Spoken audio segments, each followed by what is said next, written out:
nous réagir pour nous l'équipe peut réagir à Kabundu.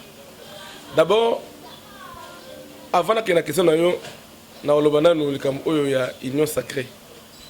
Et c'est là qu'il y a eu Banan de Félix a eu pouvoir.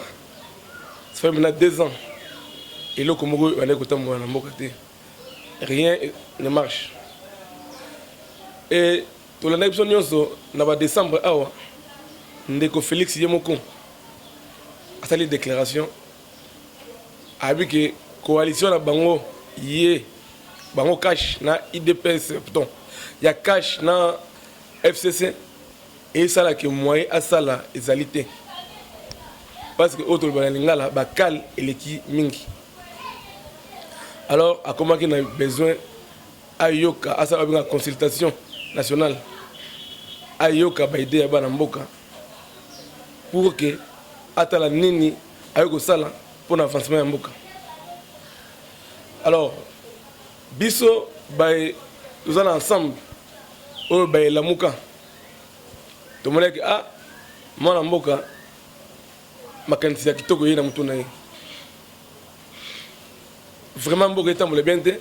Alors to pesa maboko to bossa le passé to bossa nyonso to pesa maboko pour que ensemble to tambisa mboka na biso nde yemoko après consultation na ye avec na makanisi oyo ya gouvernement ya union sacrée biso le président Katumbi numériquement parlant tout un nombre ébélé il y a députés nationaux même provinciaux. Alors on a beaucoup de biso en tant que politique so ba bengisi yo okende osala union na lo mobi okende ga bon tabate okende ga bon ngulute. Il faut oya na makanisi oyo ya yo oyo zo mona ke so sangisi ngona oyo bango za nango nde ekitam samboka yango to bengi cahier de charge. Alors la cahier de charge wana ezalaki nini na kanisa olandaki ndeko Moïno Nzangi asalaki interview na Top Congo mam oyo alobaki cahier de charge ezali il faut toya na makanisi na biso que oui tozwa na kati ya union sacrée mais biso to moni boye comme biso peut toza na nombre élevé il y a ba député makanisi na biso ezali boye et na kati ya makanisi wana c'est vrai que tout c'est la primature. D'ailleurs, la constitution de Biso, primature et Kenaka, le regroupement Oyo, ils ont un nombre belé, il y a des députés. Actuellement, sur le monde ensemble, nous parlons d'un nombre belé de députés. Comme FCC se couvre déjà, nous avons ensemble, par chaque regroupement, Biso, tout un nombre de députés. Vous avez condition de besoin. Condition des alliés que tous avez besoin de misala non. Vous avez besoin que être au Kende na gouvernement union sacrée, musala fait réellement pour l'intérêt à Banamboka, pour l'intérêt de la population. Mais na quand même akazi na moni ndeko Jean-Marc Kabund devant ba député à FCC aye kolobake biso to sengaki primature na bandeko MLC basengaki présidence de l'Assemblée nationale et yemba moko akati non et que simbate na ebité so toza na politique ou toza na jungle ou quoi je ne sais pas. En tant qu'un homme politique M. Kabund a réagi de la sorte. Même si on a des charges où c'est plus ce qui était, ça ne voudrait pas dire que président Félix a des hommes andi matin. Quand les charges veut dire que c'est une proposition, au bout de mon que non, puis au moni pour le temps mon abino et sengeli boye. Alors ce terrain on les discute. Mais vous voyez, non, non. Et directement au pays, il y a la conférence de presse, il y a des FCC, il y a des bango, il y a des miette, il y a des ngala moni que makanisi wana si je peux dire vraiment ça net ce terme on le bien mais un peu enfantin et un peu manque il y a maturité politique. Et puis M. Kabound, c'est un gars qui a toujours été agité. La réaction elle a toujours dans l'agitation que moi je ne comprends pas. Pour moi, dans le congrès, il y a un dossier à 7 millions. 7 millions, non, je ne me trompe pas, 7 millions. Ndenge, à l'écart, Mbango, Mbango, à l'Oba, à Top Congo, et Moto, et Pelissa. Oh, Souka, Nango, et c'est quand même que Azanga, Ibonga, dans l'Assemblée nationale. Au moment de la déclaration, on appelle ça, on a que le FCC va nager. À Kenya, qui quitte. Vous avez la déclaration, on a le bas. Donc, bref, M. Kabound, pour l'angaï, il y a porte-parole. Il faut le bas, il y a Zanango. Parce que déjà, l'agitation, ils allaient vraiment pas si bien. Donc, on a eu la déclaration, Jean-Marc Kabound. Les gens manquent de considération, il manque de maturité politique et un homme d'État à un niveau moins élevé à cause de se comporter le même. Justement, la déclaration à Jean-Marc Kabound, ce côté yango, ils allaient vraiment manquer de maturité politique. Et puis je peux même dire qu'ils ont manqué d'intelligence, suffisant que nous sommes là. Parce que la politique c'est bien, mais au-delà de la politique, et c'est un peu d'intelligence. Un homme intelligent, attention à l'ikambo, aïba ndenge nini akolobele yango, pour y mabe et pas y batouter. Mais comme on a Jean-Marc Kabound, la réaction en général, quelque part, moi personnellement, je doute même sur son intelligence. Donc, c'est pour mon université, c'est très important. Oui, à d'autres temps, mais à 6 ans, il y a peine sur la deuxième. Et puis, quand on a un et puis l'université nini to yebi ndenge ba kasa Congo elekelaka donc muto asali 5 ans na université oyo atangi vraiment même droit ou économie façon na ya ko kanisela makambo échange azande mususu tu vois la classe c'est très important dans la vie. Je vois que Jean-Marc Kabound quelque part esengeli asala rétropédalage. Amita bien, avant ça la déclaration, si il faudra même conseiller, il faut le examen sans quoi, à chaque fois, à faire une interview. Mais si on a la cahier des charges, la réforme institutionnelle, la CNI, la mais beaucoup de niveau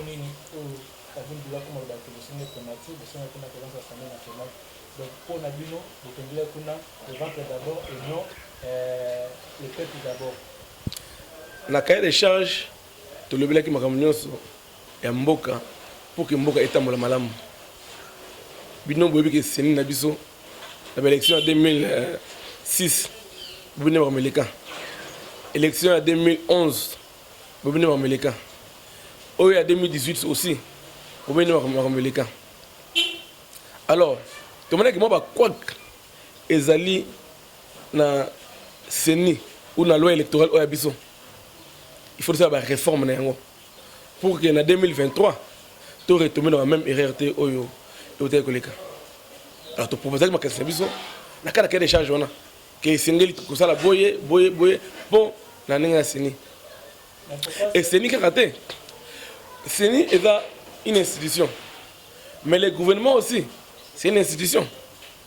Parce que le pouvoir exécutif, c'est le gouvernement. Alors, ce qui est il y a l'Union nationale. Mais il faut que nous ayons dans la part aussi ce qu'on appelle une part de responsabilité. Parce qu'on ne vient pas seulement pour accompagner, pour que en 2023, tu partages le bilan ils appellent négatif ou quoi. Donc quand nous on vient pour accompagner. Il faudra aussi totalement la part de responsabilité. Et la part même sur le monde qui est un malamu, ceux qui te qui primature ou présence de l'Assemblée nationale. Parce que les premiers bisous au moins tous à actif et tous à la carte. Et puis tous à au moins n'a un mot à dire pour l'avancement en Boka. Et le rôle à ce qu'on fait c'est comme la vaquinière. Le rôle il a eu l'intérêt à Boka, il faut intérêt à nous, il y a Boka. Pourquoi ne pas rester dans la carte? Mais bon, je suis bon. Le rôle va nous comme ça. Je sais comme les autres nous faisons pour accompagner l'assistance de commander des ressources. Ndeko semi yomoko oyebi ke ndeko fati banda zu pouvoir désanger ngoyo eloko moko ezo marché ezaté comme j'avais dit avant raison na ye ezali plus coalition lelo ovani na kata kin awa tala mai ne komi passe c'est vrai que 2 ans passés zona foma mai mais na niveau ya loté au monde batu partout na bidon botambola au monde batu partout na bon ça va forage presque partout pour le commerce tala na wente maman papa so so zengé na 5 000 6 000 comme na 11 000 10 000 tala to ya dollar et si là ndeko filta kutoka na 16 000 les comme na 20 000 ils sont sur 20 000 nandam donc le bilan est largement négatif jusqu'à là alors plutôt toko yate to accompagner yo tous à la part moi responsabilité tous à la rôle moto jouer toi accompagner on échec au Tinasuka pour que en 2023 tous à la responsable il y a bilan non donc nous on vient pour donner un coup de pouce il faudrait un coup de pouce on a tous à la part et responsabilité on ça là que to booster ma cam moi mettre moi mboka donc to ya on a été comme vous n'avez aucune responsabilité, vous n'avez aucun pouvoir, vous n'avez aucune influence pour que vous accompagniez. Et c'est le bilan oyo. Parce que fait ça que FCCND est plus bacal. Mais na kota la union sacrée oyo. Au monde que FCC wana rande bango toujours bazongi. Est-ce que les gars font une sous coalition en salle wana? Alors plutôt to ya bon tabaté. Pour accompagner bino déjà des gens pour échouer. Alors même bateau to côté na kati sans aucune influence et l'autre côté pour que toi comme bino na échec en 2023. Donc tout ça là yango. Mutu ya soka national union sacrée déjà il est que dans le groupe là où membre de côté de l'AZL malongo matin na kati bino bayi ensemble pour la République beaucoup à kama yango to bon, moi personnellement, comme j'avais dit au départ, nous avons pas ensemble été. On n'a pas ensemble été, maintenant à la politique. Moi personnellement, je n'ai jamais cru dans l'union sacrée. Et nous avons fait une raison. Pour que l'union sacrée, pour nous comme un mangeoire. Donc la classique union so ya IDP ya FCC formule kala bango bazoya bango ya susu na nina formule sika bango tu na kati ya union sacrée et risque ezali premier ministre Europe mona ada toujours comme FCC et mais pourquoi tout le longola ilukamba c'était le cas toujours risqué pe président de l'Assemblée nationale à la zone de FCC, tout le monde cache. Maintenant, changement ça va. Pour formuler la cala, qui FCC cache. On va diriger mon. Et la formule c'est que toi toujours dans la carte FCC cache. Déjà vous échoué 2 ans passés. C'est que 3 ans c'est cali. On a beaucoup réussir. Donc pour l'anglais, je ne crois pas à cette histoire de pour la distraction. Donc c'est une distraction de mauvais goût.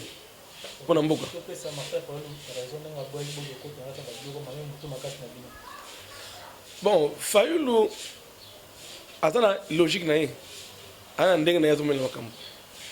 Je crois que ngabe so na place à Fayulu, j'aurais agi de la même façon. Mais yo bi que nga za ensemble, Fayulu za décider, ana idéologie na ye, ngai na le par rapport à l'idéologie à parti o ya ngai. Les hommes mele makambo.